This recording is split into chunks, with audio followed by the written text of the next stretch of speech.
Kita bahas saudara pernyataan dari Ketua Umum Partai Golkar Erlangga Hartarto mengenai meminta jatah minimal 5 kursi untuk menteri dari Partai Golkar saudara di Kabinet Capres Prabowo Subianto. Apakah ini mungkin terrealisasi? Sudah bergabung bersama kami di Kompas Malam saudara Direktur Eksekutif Parameter Politik Indonesia Mas Adi Prayitno. Selamat malam, salam sehat Mas Adi. Selamat malam Mas Yaser, salam sehat selalu. Jadi menurut Anda permintaan dari Ketum Golkar Erlangga Hartarto ini realistiskah? Ya, bagi saya cukup realistis dan sangat rasional. Banyak Mm-mm. argumen yang sebenarnya bisa dijelaskan kenapa Golkar itu sangat layak untuk mendapatkan minimal jatah 5 menteri ya. Pertama, memang Golkar ini partai politik yang saya kira pertama kalinya memberikan dukungan dan deklarasi secara terbuka saat pencapresan Prabowo dan Gibran. Yang kedua, kita tahu adalah Golkar juga menunjukkan sikap loyalitas dan totalitasnya saat melakukan kampanye-kampanye politik ya, saat memenangkan Prabowo Gibran beberapa waktu yang lalu. Bahkan dalam banyak hal Golkar ini kan sering pasang badan, di mana kader-kader terbaik mereka yang ditunjuk sebagai jubir dan tim pemenangan untuk membentengi Prabowo dan Gibran dari serangan-serangan kubu 1 dan kubu 3. Nah yang ketiga kalau mau jujur ya tentu karena perolehan suara pileg Golkar itu adalah Mm. suara yang terbanyak di internal koalisi 0 nomor 02. Karena kalau kita melihat persentase per hari ini, Golkar itu kan di kisaran angka sekitar 15% sekian dibandingkan dengan Gerindra hanya mendapatkan 12%. Oleh karena itu, untuk kebutuhan koalisi yang signifikan, terutama untuk mengamankan kekuatan politik parlemen, maka posisi Golkar sebenarnya sangat layak ya untuk mendapatkan 5 kursi. Bahkan secara rasional Mm. sebenarnya Golkar pun juga layak untuk ditambah kursinya, bisa 6 ataupun 7. Bagi saya dalam politik adalah bagaimana mengakumulasi permintaan-permintaan politik ya sebagai upaya untuk menumpuk kekuasaan.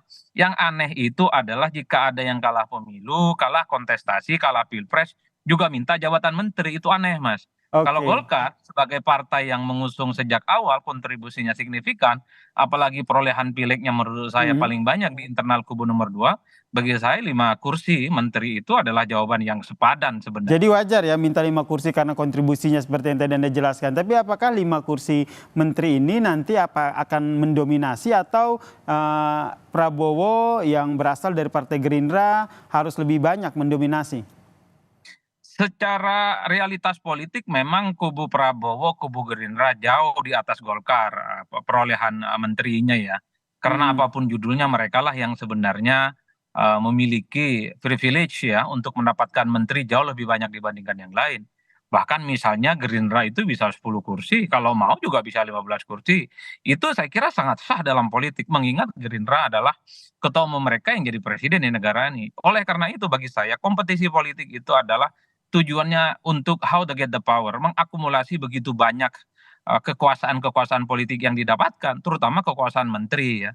Itulah yang saya sebutkan bahwa siapapun nanti yang sudah ditetapkan sebagai presiden, sebut saja Prabowo dan Gibran, Hmm. jangan pernah mengajak kubu-kubu yang lain, terutama yang kalah pemilu untuk menjadi bagian dari koalisi mereka, karena itu akan mengurangi jatah menteri yang akan didapatkan oleh partai-partai pengusung atau mengurangi jatah menteri yang akan dimiliki oleh Gerindra. Nah ini yang menjadi Makanya bagi pertanyaan saya, saya selanjutnya Mas Adi, ini ke depannya dengan permintaan jatah menteri tentu tidak hanya dari Golkar, ini hanya Golkar yang akhirnya terbuka di depan umum sehingga kita mengetahui ada minta 5 kursi begitu. Tapi menurut Anda nanti pola politik ataupun peta politik yang nantinya akan dipakai oleh Prabowo dan juga Gibran jika nantinya akan terpilih untuk memetakan perolehan ataupun jatah-jatah kursi ini menurut Anda seperti apa? saya kira asasnya proporsional ya. Pertama didasarkan pada siapa sebenarnya yang jadi presiden dan partai utamanya. Dalam hal ini tentu adalah Gerindra. Maka Mm-mm. Gerindra itu secara proporsional pastinya perolehan kursinya itu jauh lebih banyak dibandingkan yang lain. Yang kedua, menteri terbanyak itu pastinya pasti diberikan kepada Golkar ya, karena Golkar adalah mendapatkan perolehan pileg yang saya kira signifikan dibandingkan dengan yang lain. Baru yang ketiga itu di situ ada Demokrat, ada PAN.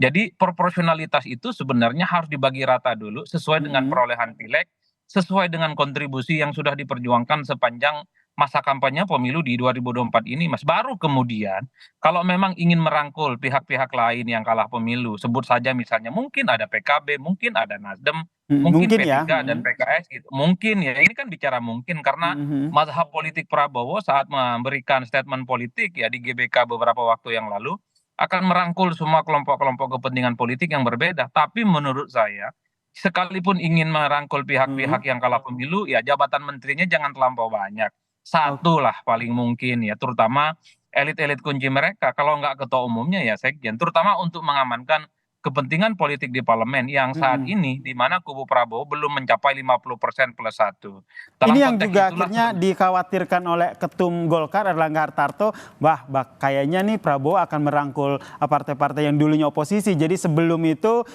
Erlangga langsung mention duluan, Pak Prabowo minimal 5 kursi lah untuk Golkar. Biar nanti kalaupun nambah dari oposisi, Golkar tetap dapat 5 kursi menteri.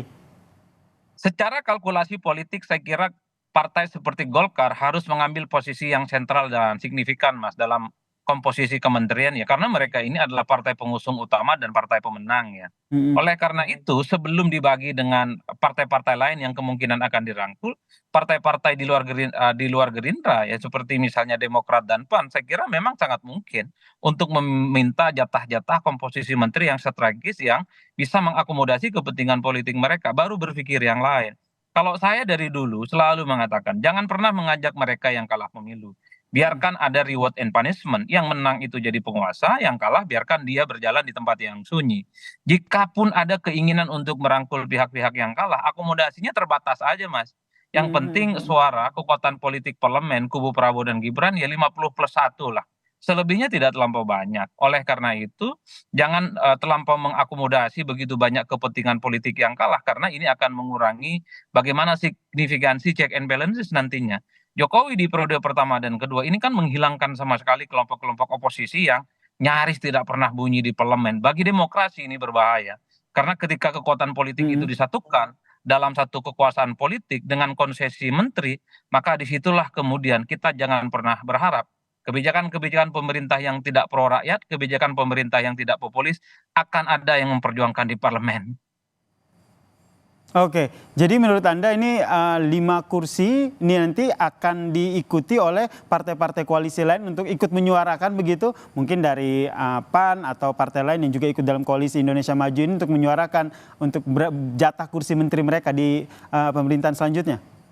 Ya, saya kira pastinya. Bahkan sebelum koalisi dibentuk, ketika memberikan dukungan kepada Prabowo dan Gibran, saya kira partai-partai seperti Demokrat dan PAN sudah bicara dari hati ke hati soal kemungkinan jatah menteri yang akan mereka dapatkan andai Prabowo dan Gibran nanti menang dalam Mhm. Pilpres. Ini biasanya sebagai syarat awal di mana partai politik memberikan dukungan politik dalam Pilpres, Mas. Bahkan capres-capres yang kalah misalnya 1 dan 3, partai-partai pendukungnya pun juga diberikan janji politik kalau yang menang 1, kalau yang menang 3 pasti jatah menterinya itu sudah dikalkulasi sejak awal. Oleh karena itu ketika Golkar minta 5 kursi bukan tidak mungkin, partai seperti Demokrat itu bisa minta 3 atau bisa minta 4, sedikitlah, Mhm. turunnya dari yang didapatkan oleh Golkar.